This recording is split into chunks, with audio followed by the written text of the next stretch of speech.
It's interesting, we decided this past summer, the summer of 2020, at our congregation, and it was brought from the grassroots in the congregation, that we needed to study issues of white privilege and racial justice. And a group of us, probably 10% of the active members of our congregation, decided to meet weekly to ponder with good literature what it meant, first of all, to have white privilege. And that was very enlightening for a lot of us in the group. We hadn't thought about the fact that if a law officer pulls us over, we're not worried about survival.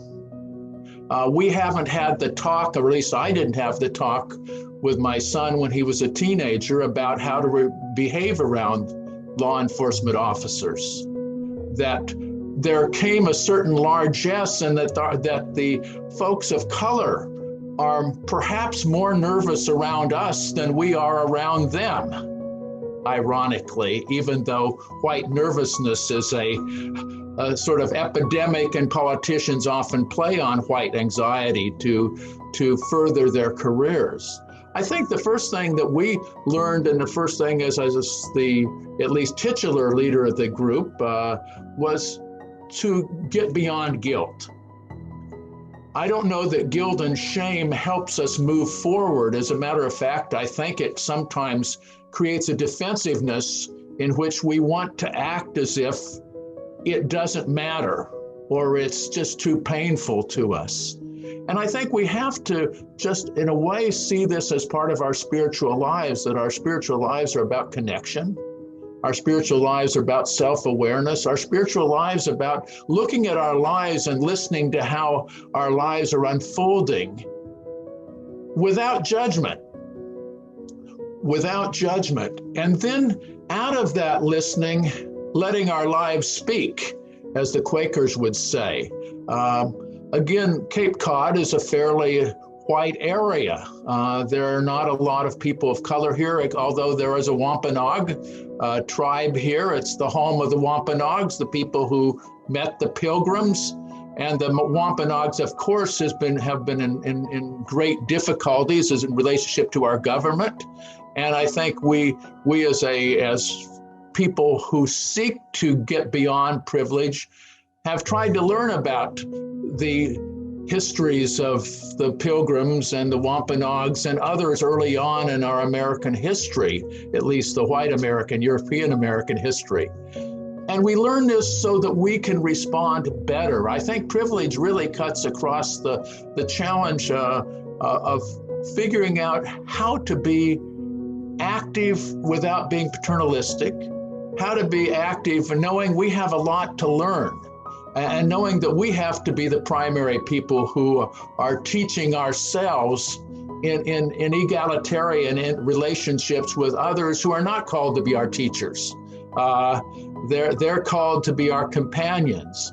And I think one of the joys of our particular church group is that people have felt uncomfortable, people have felt grief, people have felt lament, but they've stuck with it because they realize that even though we are almost 100% white church, we have a responsibility to be faithful to our larger community.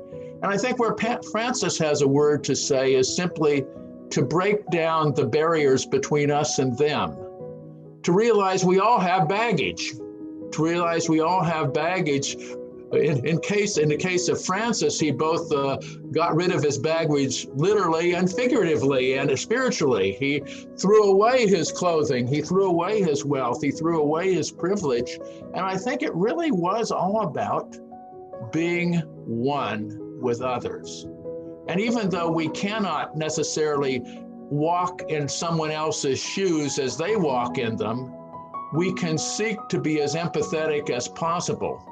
And seek to ask them to tell us their experience as one human to another. And I think, again, Francis was keenly aware of his fallibility. And I think fallibility is not necessarily a bad thing.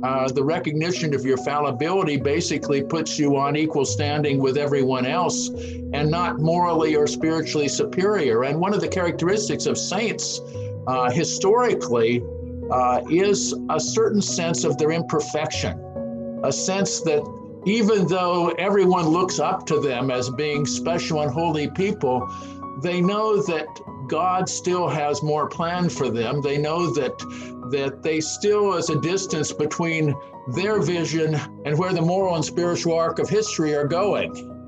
And that sense of fallibility and needing to constantly evolve and learn, I think, is part of the process of healthy response to privilege. And frankly, listening to the pain of others. I think that for those folks who actually felt the pain or heard the pain of George Floyd's family, or heard the 8-minute tape, or heard the pain of Breonna Taylor's family, or got beyond the sense that people need to act in a particular way, got beyond the sense that people ought to act like us, and be kind and peaceable people when they're under stress. I mean, and I think some of that takes a looking beyond the news. Again, Francis didn't get involved directly in the politics of his time, but he asked a good deal of the church as he sought to create an order, as he sought to challenge the Pope to open to a new way of being religious in the context of the wealth of the church.